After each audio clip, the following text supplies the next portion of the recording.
gustan las historias de terror.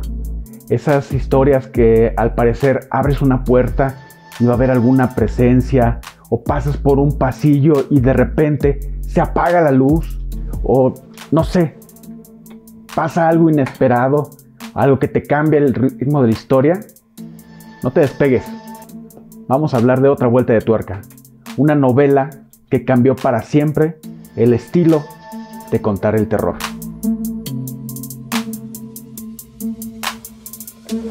Otra vuelta de tuerca es la obra de Henry James que en 1898 cambió para siempre la forma de contar las historias de terror. ¿Por qué? A continuación vamos a ver algunos detalles del estilo y de qué trata este importante libro que sin lugar a duda es uno de los cimientos para todo el género de terror que tenemos hoy en día, tanto en novelas, series y películas.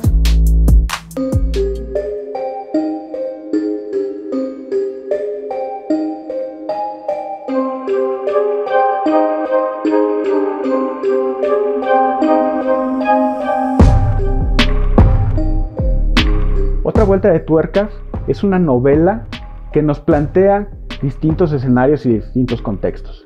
Para empezar, es una historia dentro de otra historia. ¿Por qué? Muy sencillo.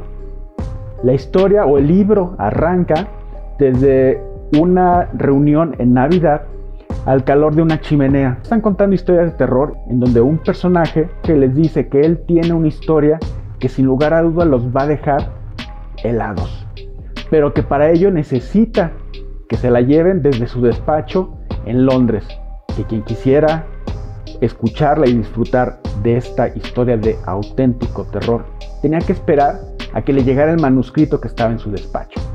Algunos de los presentes acceden a esta rara petición de quedarse un par de días más para poder escuchar esta historia. Y es ahí precisamente en donde arranca la verdadera historia de Otra vuelta de tuerca.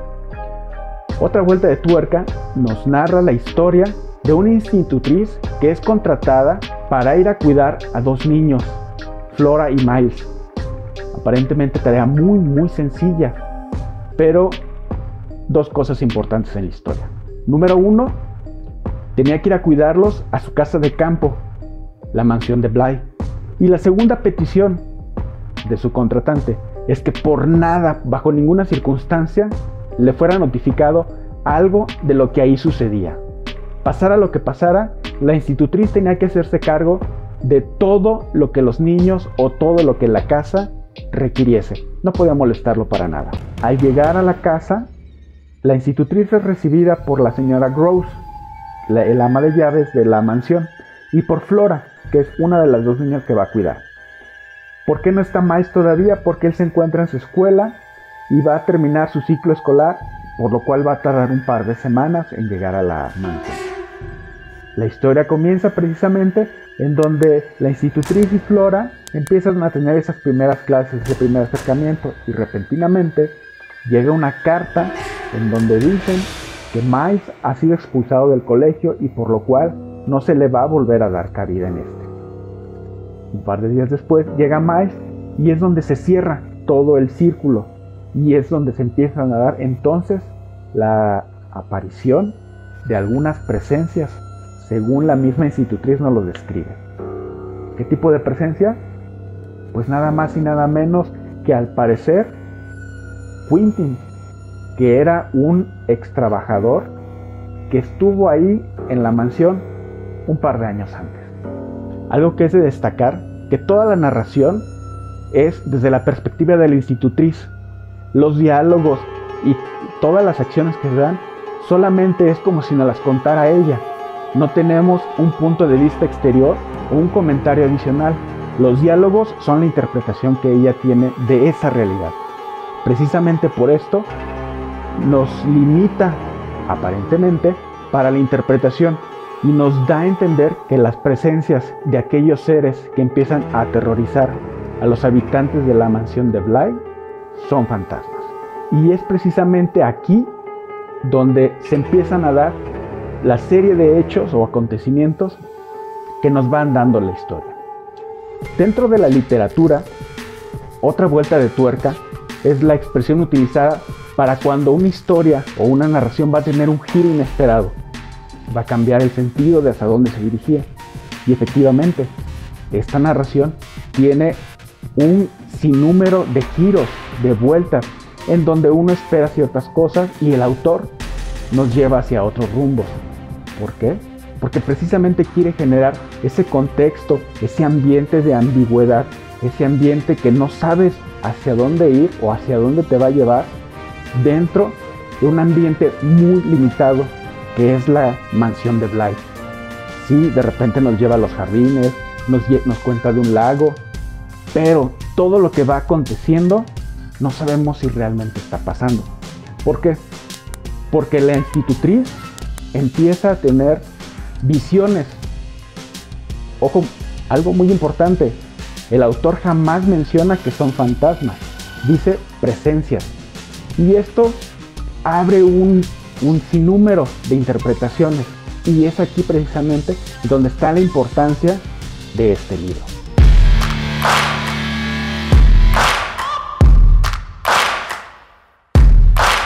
Esta novela tiene 4 símbolos que son de donde parte toda la narrativa. Número 1, los niños. Juega con ese tema de inocencia, esa parte del bien, pero también en ciertos momentos nos hace creer que los niños son la fuente del mal. Nos pone o plantea y rompe ese esquema de la época victoriana, de ese Londres, de ese estilo que se tenía para escribir, de la inocencia infantil, y nos empieza a hacer el cuestionamiento de si son o no son tan inocentes los niños.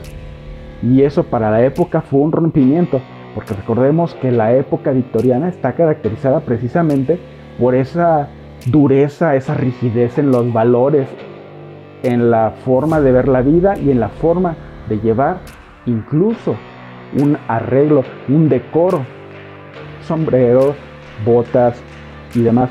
Porque cuando empieza a hablar de las presencias, la primera ocasión que se le aparece una de estas, hace el acotamiento de manera importante que no llevaba sombrero. Y esto solamente lo podemos entender precisamente teniendo el contexto de Londres de ese entonces. El siguiente símbolo importante, que es uno de los personajes, es precisamente la institutriz, que ella tiene un duelo emocional, y precisamente desde ese duelo y desde esa perspectiva un tanto alterada nos empieza a contar y adentrarnos en la historia. El ama de llaves es sin lugar a duda el otro punto fundamental de los simbolismos. ¿Por qué?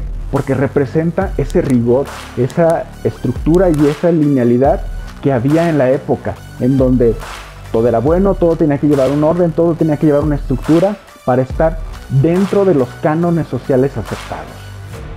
Y por último, tenemos las presencias o fantasmas, como podríamos decirle hoy en día.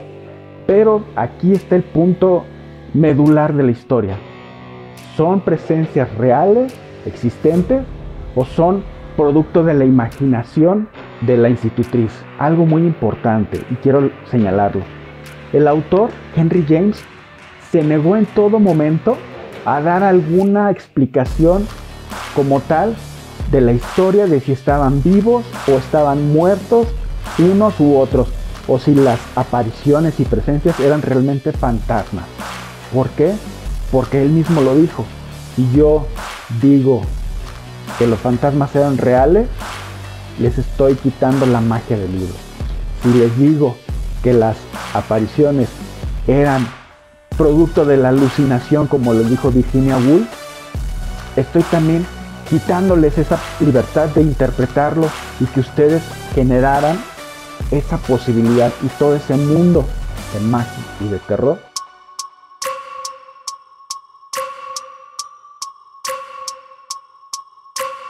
Otra vuelta de tuerca es una historia de terror gótico. Es una historia que se escribió en el año, como ya les decía, de 1889. Pero ¿qué pasaba en aquel entonces en Londres? Estamos ubicándonos en la época del Londres victoriano. Es el Londres en donde estaban saliendo de una revolución industrial, en donde tenían muchas colonias, pero que Londres, la capital de Inglaterra, en ese momento fue la ciudad más poblada de toda Europa. Estamos hablando de alrededor de 600,000 personas que habían emigrado desde los campos hasta la ciudad para hacer un conglomerado y un caos dentro de la ciudad. ¿Por qué un caos? Porque había muchos conflictos, había pocas habitaciones, había demasiada gente en las calles, había carruajes, había suciedad, y esto obligó precisamente a que la ciudad empezara a tener una transformación.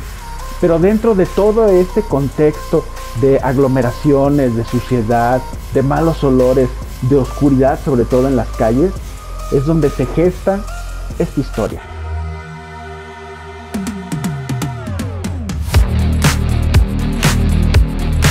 ¿Y por qué me atrevo a recomendarles esta historia que al parecer es muy antigua? Estamos hablando de una novela escrita en 1898, totalmente alejado de nuestro hoy en día, porque sin lugar a duda, querramos o no, sentó las bases para el terror o las historias de terror que hoy en día vemos en cadenas de pago, en cines, incluso en muchas de las novelas actuales de este género, vemos muchos rasgos tomados de esta historia. Tan es así que en 1918 la escritora Virginia Woolf hace un ensayo sobre la interpretación que debe de tenerse sobre esta historia. Y ella decía que las apariciones o los personajes o entes eran producto de la imaginación de la institutriz. Pero hay una totalmente opuesta que dice que no, que efectivamente, que estas presencias eran fantasmas que se aparecían en la mansión de Bly. ¿Son unas o son otras? No sabemos. Aquí lo importante es que ustedes lean el libro y tomen su propia decisión. Algo muy importante, es una historia que al parecer es ambigua. ¿Por qué? Porque el autor, como ya les decía, de repente nos lleva por un camino y de repente nos hace retroceder y después nos lleva a otro, para que podamos tener una interpretación diferente de la historia. Pero al final de cuentas, quien tiene la última palabra y la opinión más importante son ustedes, después de leer este magnífico libro.